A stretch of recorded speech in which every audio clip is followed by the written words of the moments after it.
Hello everyone and welcome back to our today's session of idioms and phrases part 23। कई सारे sessions हमने कर लिए हैं इस टॉपिक के रिगार्डिंग, तो अब आज के सेशन में जो भी idioms and phrases आएंगे आप खुद से कोशिश करेंगे उसे समझने की। जितने भी वर्ड्स हम समझ रहे हैं उनके एग्जाम्पल्स आप हमें कमेंट सेक्शन में जरूर बताइएगा अपनी ओर से फ्रेम करके, और कोई भी डाउट्स या क्वेरीज है तो भी जरूर बताइएगा।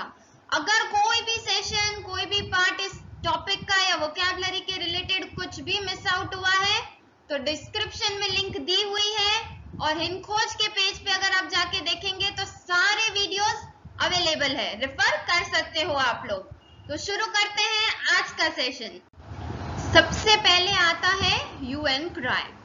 इसका मीनिंग होता है एनी लाउड पब्लिक आउटक्राई, यानी पब्लिकली जब किसी चीज का हो हल्ला होता है तब उसे कहा जाता है यू एंड क्राई। कब होता है? जब पब्लिक लार्ज नंबर्स में यानी इकट्ठा होकर किसी चीज को लेके अपोज करती है, ऑब्जेक्ट करती है, लाउड आउटक्राई करती है, उसे कहा जाता है। एग्जाम्पल लेते हैं, the workers raised a great you and cry against the new rule. जब न्यू रूल आया तब वर्कर्स ने क्या किया? सारे वर्कर्स, यहाँ पब्लिक कौन है? पूरे वर्कर्स का जो ग्रुप है उन्होंने लाउड पब्लिक आउटक्राई किया, अपोज किया उस चीज को, वो होता है यू एंड क्राई। जैसे अगर हम रिसेंटली ले करंट एग्जांपल के तौर पे, आर्मी का जो नया रूल आया है उस पे भी क्या हुआ, जो लोग हैं जो सेना में भर्ती होना चाहते हैं उसमें से कुछ लोगों ने मिलकर अ लाउड पब्लिक आउटक्राई किया, उस चीज को अपोज किया, right? Hue and cry. Next आता है हश मनी। हश मनी का मीनिंग होता है money given to someone to keep something secret. Hush money क्या होता है? हश मनी का मीनिंग होता है जब किसी चीज को, किसी बात को गुप्त रखने के लिए हम किसी को पैसे देते हैं, या कोई बात को गुप्त रखने के लिए दिए जाने वाले पैसे, वो होता है हश मनी।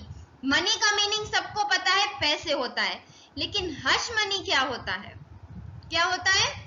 वही जो आपने अभी समझा, सीक्रेट रखने के लिए कोई बात को हम देते ना, ये बात आप किसी को नहीं बताइएगा, ये लीजिए इसके लिए मैं आपको इतनी कीमत चुका रहा हूं, राइट? वो होता है हश मनी। एग्जाम्पल के साथ देखेंगे, she claimed that the minister had offered her hush money to keep their child a secret. देखिए वो क्या क्लेम कर रही है कि जो मिनिस्टर थे उन्होंने उससे, उस लड़की को पैसे ऑफर किए कि उनका एक बच्चा है, एक चाइल्ड है, इस बात को वो सीक्रेट ही बनाए रखे, तो वो पैसों को हश मनी कहा जाता है। जैसे द ब्लैकमेलर होते हैं, they are demanding 50,000 in hush money.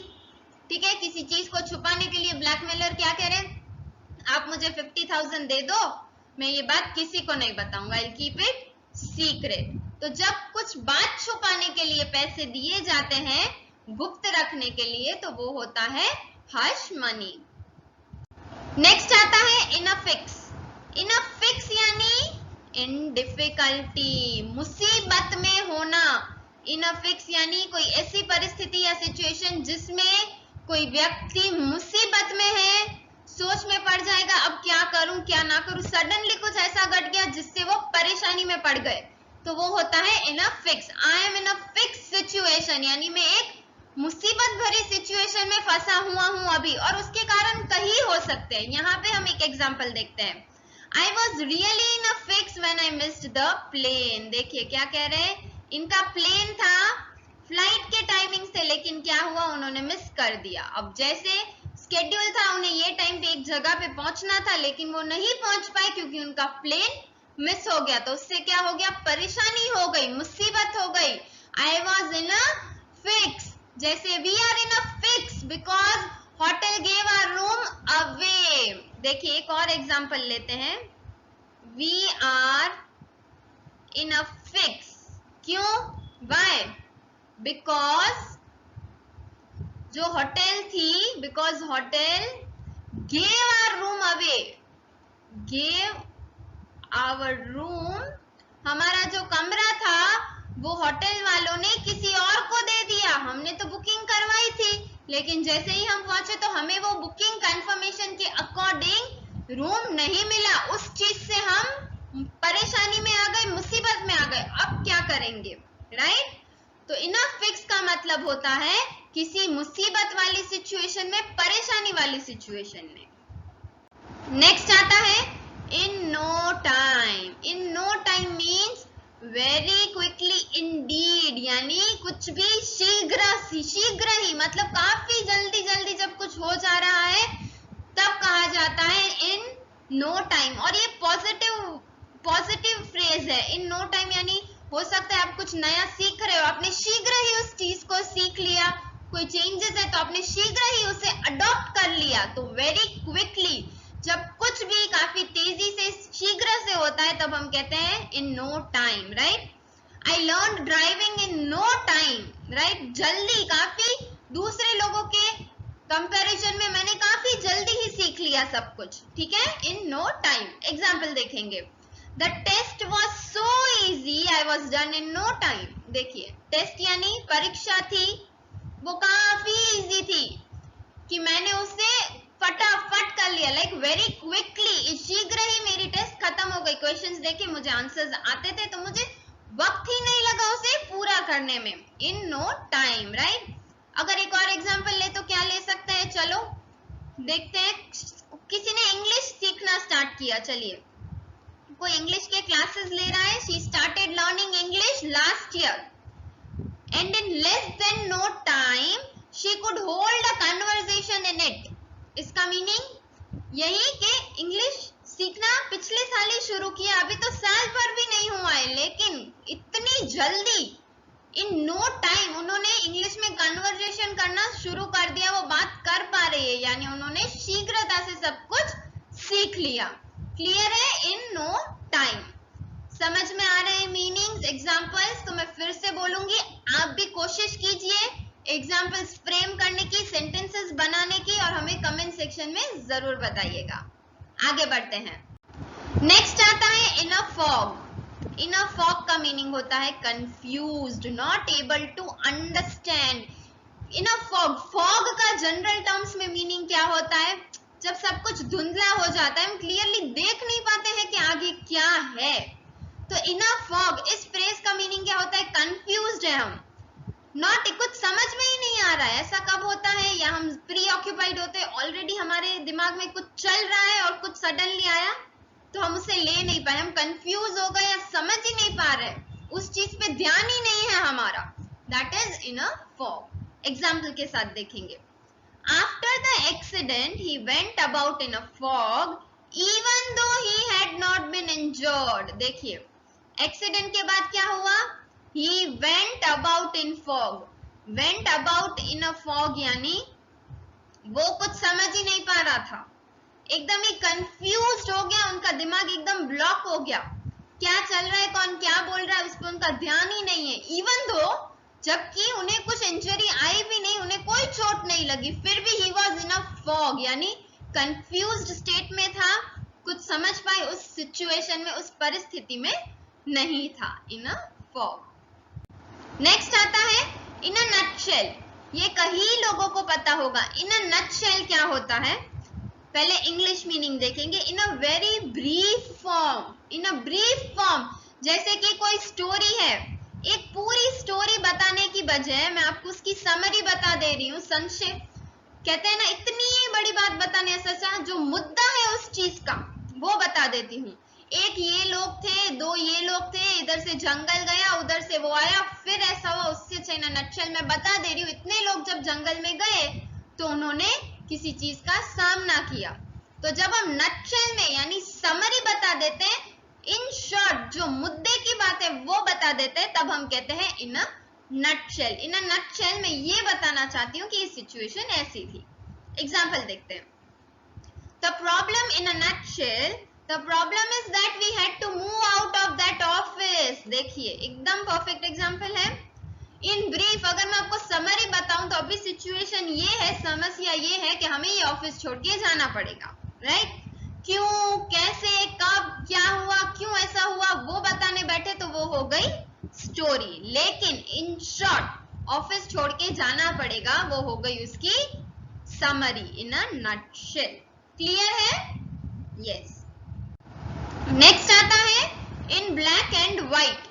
In black and white means in printed और रिटर्न फॉर्म। देखिए ये काफी अच्छा इंटरेस्टिंग है। आप भी इसे डेली लाइफ में आप जब कुछ कन्वर्सेशन कर रहे हो किसी से, आप कुछ वोकैबुलरी बिल्डिंग करने की कोशिश कर रहे हो, तो आप इस फ्रेज को यूज कर सकते हो। इन ब्लैक एंड व्हाइट यानी होता है इन प्रिंटेड और रिटर्न फॉर्म, यानी सिंपल लैंग्वेज में हम उसे कहे तो इन राइटिंग। कोई भी चीज है वो इन राइटिंग होना, वो होता है इन ब्लैक एंड व्हाइट, यानी लिखित में होना। लिखित में जब हम कुछ कहते हैं तब उसे हम कहेंगे इन ब्लैक एंड व्हाइट। एग्जाम्पल लेते हैं, एकदम समझ आ जाएगा।